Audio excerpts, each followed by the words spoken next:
What's up, everyone? Deathbyphiw here. Welcome back to the channel. If you play Overwatch, you've definitely heard of the term one trick. That's when someone only plays one hero, their one trick pony, no matter the map, the team comp, or the situation. And look, I'm not here to attack anyone. One tricking can feel comfortable and it can work in certain situations, but I don't think it's the best way to proceed in playing this game. Today I want to talk to you about why one tricking is actually one of the biggest things holding players back in Overwatch, especially if you care about improving, ranking up, or being a good teammate. By the end of this video, you'll understand why one tricking is one of the worst things you could do in Overwatch and how it hurts you and your team more than you actually think, and what you should do instead to actually get better. So let's dive into it. The biggest reason one tricking doesn't work in Overwatch is just, quite frankly, so simple. The game is built around countering others and swapping heroes. Overwatch literally lets you change characters mid-match with little penalty, besides like the perks getting reset. But other than that, it's the core design of the game to swap. Maps change, team comps change, enemy strategies change. The enemy switches to counter you and you refuse to swap. You're basically ignoring one of the strongest tools the game gives you. If you're a Genji one trick, the enemy goes all beam heroes, goes like Zarya, or Winston, or Moira, or Sim, or even Mei, and they go multiple swaps. You're going to have a much harder time playing Genji if you just decide to stay on Genji and one trick him and not play anything else. If you're a Pharah one trick and you're playing into multiple hit scan heroes on DPS, you're playing into even Bat or Ana on support, along with hit scan players, it becomes extremely difficult for you to excel in your role. Same thing on tank. You play a tank that's getting hard countered every fight by DPS or supports, or even the enemy tank counter picking you and you refuse to swap. At that point, it's not about skill. It's about refusing to adapt. And Overwatch punishes players who don't adapt. And counters, they matter more than ever now, especially in 5v5. I know 6v6 does exist. It's open queue, but most people, real queue, or aka role queue, is basically the core of the game. There's only one tank now. That means if your tank gets countered, the entire team feels it. If you're a tank one trick and you get hard countered, you're playing Reinhardt into Ramatra, Bastion, Zenyatta, Baptiste. These things make you struggle, and you're not refusing to, and basically you're refusing to swap. There's no other second tank to cover your weakness. The same concept applies to DPS and support. You might be locked into one hero, and you don't even know it, but you could be feeding without realizing it. You might be forcing your team to play around your limitations. You might be losing fights before they even start. Overwatch 2 is less forgiving than Overwatch 1.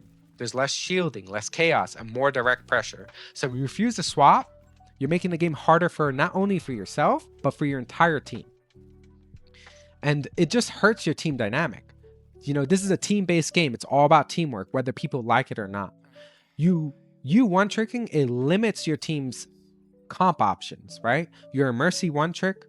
Now you could have two DPS players who don't play hit scan, who don't play a hero like Sojourn. You force others to compensate for you and your limitations. You reduce flexibility during clutch moments.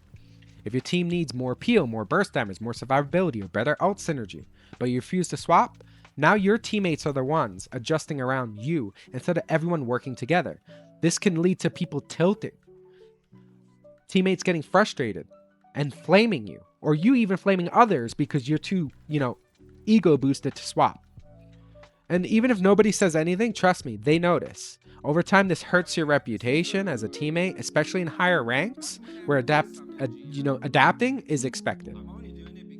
Another thing is that a lot of people don't want to hear, but one tricking, it limits your improvement. And people say, oh, well, if I one trick, I'm learning how to play against my counters. I'm learning how to do this. I'm learning how to do that. I'm learning everything about this hero. True. But it slows your improvement as a player when you only play one hero. You don't learn other heroes and how other heroes think, their positioning, their cooldowns, how they feel, their movements, everything. You don't understand their weaknesses or win conditions. You struggle more when facing them because you don't know that. But when you play multiple heroes, I'm not saying play everyone, but when you play multiple heroes at the same level, when you main a hero, Instead of one-tricking them, you learn positioning from different perspectives. You understand matchup timing. You improve your overall game sense.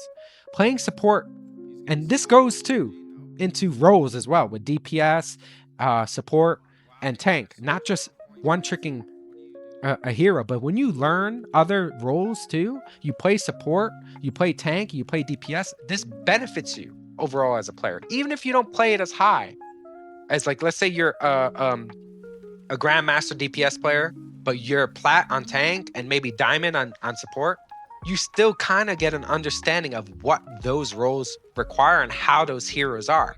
Playing support could teach you better positioning and survivability when you're getting dove by multiple heroes. Playing tank can teach you how to create space better. Playing DPS can teach you how to aim better, your timing, your pressure, target focus. All of that knowledge, trust me, it carries over. One-tricking locks you into like this bubble, this Zarya bubble. Once you hit your skill ceiling on that hero, unless you're like a prodigy or a top 500 player, climbing becomes way harder. And let's be real for a second. Yes, some one-tricks reach high ranks, but they're the exception, not the rule. Most players who one-trick, they get stuck at a certain rank. They blame their teammates, they blame matchmaking, or blame balance changes. But the truth is, if your hero gets nerfed, if the meta shifts, if your main becomes weaker on certain maps, you're stuck. Players who can flex adapt to metas. They adapt to nerfs and buffs of other heroes. They climb more consistently. They get better at the game, and they stay competitive long term. Ranking up in Overwatch isn't just about mechanics. Yes, they're very important, but it's not just about it. It's about decision making, and hero choice is a massive, massive part of that. One-tricking can be okay, and I'm not here to say one-tricking is evil. If you're new to the game, you're learning fundamentals, or just casually playing for fun, then focusing on like one hero can actually help you build confidence and mechanics. But the key word here is temporary. Using one hero to learn the game is fine. Refusing to ever branch out is the problem. The goal should be one main hero, right? I'm an Ana main on support in like high masters, low GM. But I have a few backup picks, right? That I play at a very similar or same level. I play Baptiste, I play Moira, I play Zenyatta at a very similar high level as my Ana. And the willingness to swap when needed. Am I going to run Ana into full dive and a Zarya tank who basically counters me? Or they have a Kiriko as well? I would probably maybe swap to Baptiste. I have more mobility. I can get to high ground. I could do more damage and burst down Zarya's bubble if needed. That's the difference between a one-trick and a flexible player. So, what you do instead, or what you should do instead of one-tricking, here's a simple approach. Pick one main hero you love. Learn 2 to 3 backup heroes in the same role, right? Understand when to swap and why. Like I just said with Ana, getting hard countered on support. Why am I swapping? Shit, there's a Zarya who has bubbles, who could just take away your anti-nade on herself and another teammate. They have a Kiriko who can cleanse. Is Ana really getting the same amount of value as if I swap to Bap? No. Bap is much better in that situation. You don't need to master the entire roster. You don't need to know every hero at the same level. You just need enough flexibility to adapt. That's how you win more games. That's how you climb more elo. You enjoy Overwatch long term instead of getting hard counter and flaming them for swapping and counter swapping you. And you improve faster.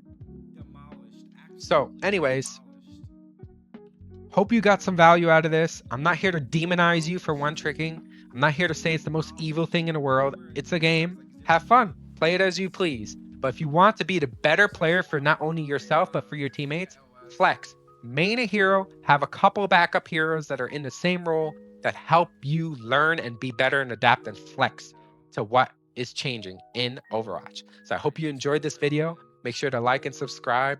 It really helps the channel. Let me know in the comments. Are you a former one-trick? Are you still maining one hero? And as always, see you in the next one.